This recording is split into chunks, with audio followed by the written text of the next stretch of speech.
Welcome back to Spittin' Sports with Lamar. I am Casey Lamar, and I'm coming at you from the 256.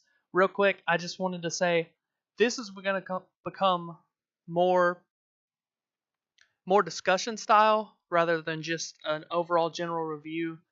I know just a general review can be kind of boring, and you can get that plenty other places. But I want to gear it towards more discussion style.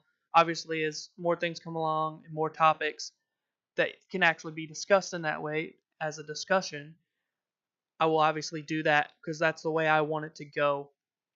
Instead of just giving an overview and a review of things like such as fantasy football, I want to do a position breakdown of who to look for, who's iffy, like could go in either way, and people to stay away from, those kind of things by position, and a conference review of college football, those kind of things, but more discussion, open discussion kind of things, rather than just giving an overview of the things. Kind of, I guess you could say, my opinion into things, just discussing the different things that go along with that. But that's what we're trying to go for here as we move along into the future. But today, I just want to cover some of the topics that came up in major sports today.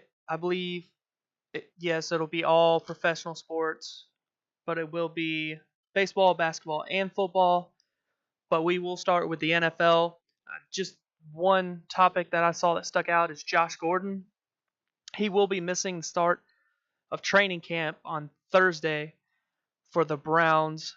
He said it's because of his health and treatment plan, his own personal plan to return from his multiple substance abuse or substance related suspensions that he's had.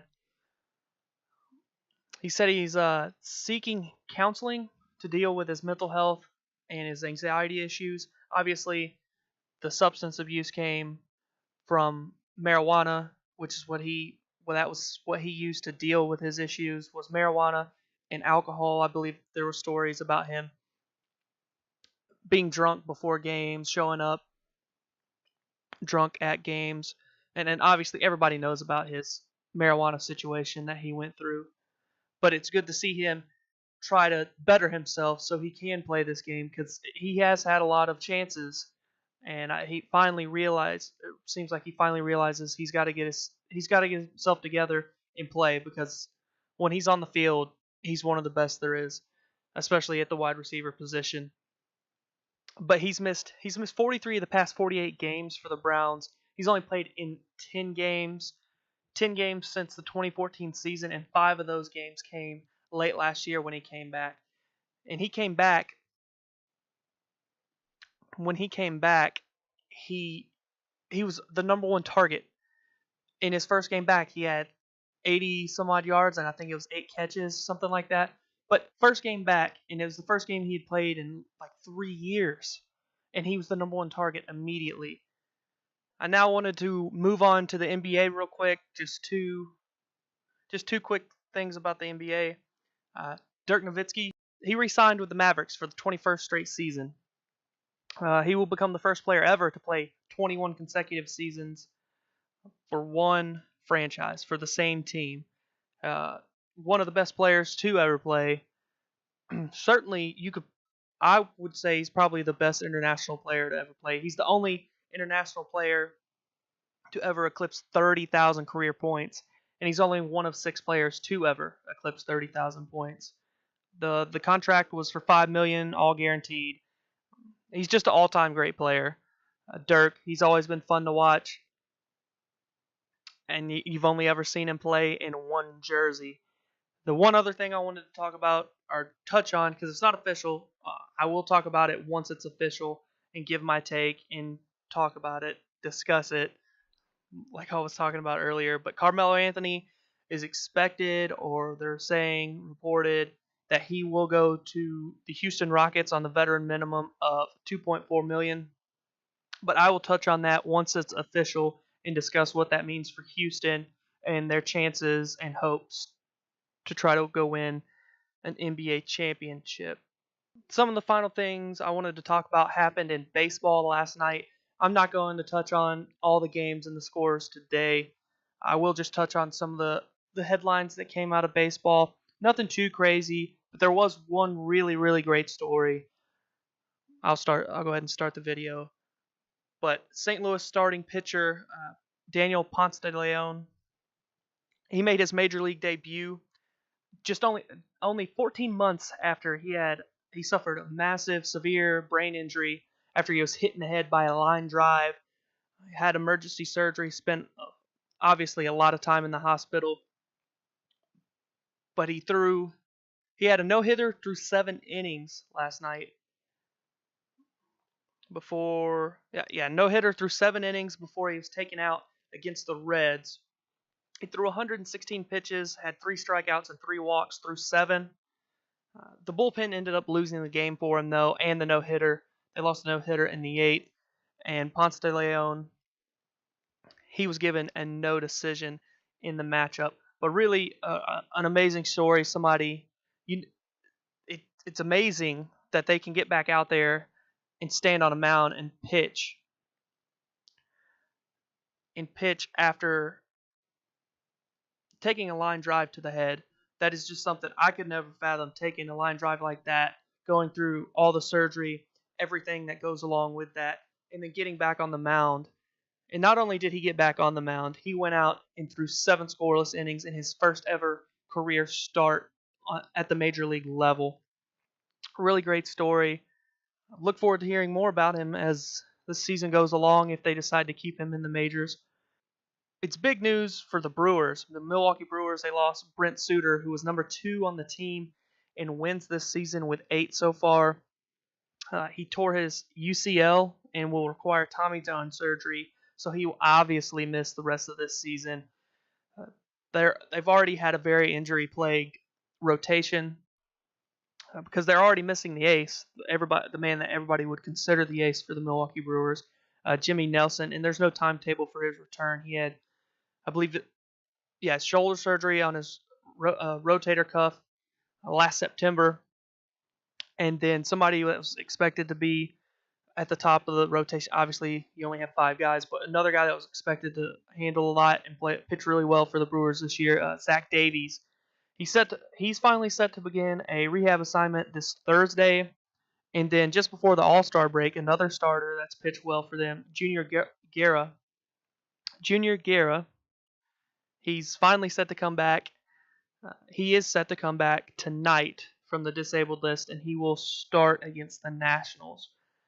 They already needed help in the starting rotation because the bullpen is where they've really been, well, that's what's carried them to this point in the season. But for them to stay in the hunt with the Cubs to win the Central and possibly win a wild card, it's a must. It's a must for Milwaukee, in my opinion, to trade for a starter, especially a front-end starter.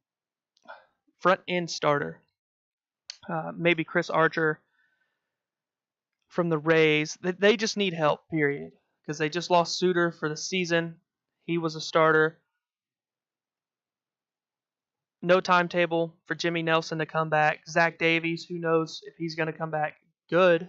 He's coming back, but you'll just have to wait and see. And Guerra, he's pitched well, but he hasn't won a lot of games. But he's pitched well this year. Good to have him back in the starting rotation for Milwaukee. But I think it's a must that they have to get a starting pitcher. They have to get a starting pitcher to compete and possibly make the playoffs. The offense needs to wake up too. The bullpen has been their strong point. That's what carried them to lead the Central most of the first half. But the offense has got to wake up because the offense was supposed to be their strong point, and it's been the bullpen and pitching. But starting pitching hasn't been very good. Hasn't been as good as needed. Bullpen's been very well. Need a pitcher. Need one soon. Manny Machado, he will play third base for the Dodgers after they place Justin Turner on the DL with a groin injury. Machado, he played third base a lot for the Orioles. Obviously, that's what he came up and played when he first got to the majors. But it will be his first starts of the season at third base. All his starts so far this year have been at shortstop. But he did win 2 Gold Gloves, like I mentioned. He played very well for the Orioles at third base. He won 2 Gold Gloves for while in Baltimore in 2013 and 2015 while playing third base. Last thing I wanted to mention comes from baseball as well. Chase Utley announced he will a week or two ago. I think it was July 13th to be exact. He announced that he will be retiring at the end of the season. And Monday he got to play. He played. He's obviously a Dodger now. He played, but this will be the final trip or final time. Last night was the final time that he will probably be able to play in front of the crowd in Philadelphia.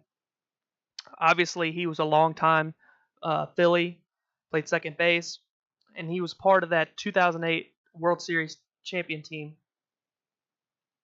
and was a huge, huge part of that. The city loved him. They still love him because Phillies, they were trying to dump contracts, get rid of people, and they sent him on his way. But he received 3 standing ovations throughout the game. The first came when they announced the starting lineups for the game, and he was in it. And then the second one came when he went up to bat for the first time, and they played his walk-up song by Led Zeppelin, Kashmir, that he used while he was in Philadelphia. And then they gave him a standing ovation when he flew out on the warning track. But really cool to see that come back to a city, and he got to play in the city that really made him a star in the major leagues. And it's very nice to see that former city still show love to somebody that obviously wasn't traded on his own bearing, or sent away on his own choice. But it's really cool to see that. But to close this off, on the next episode tomorrow, we'll just cover what happens throughout the day. Please give the video a like, a share, and a subscribe to the channel if you want to keep seeing more of these videos. This will be daily, like I've said in the past, daily videos. Also, we have the news and updates, but those are not going to be daily. Only when something major happens that I feel like I should talk about sooner rather than wait till the next Spittin' Sports episode. But if you do subscribe, make sure to click that notification bell right next to the subscribe button. It'll let you know whenever I post a new video. But this has been Spittin' Sports with Lamar. I am Casey Lamar, and I look forward to talking to you all again tomorrow. Thank you.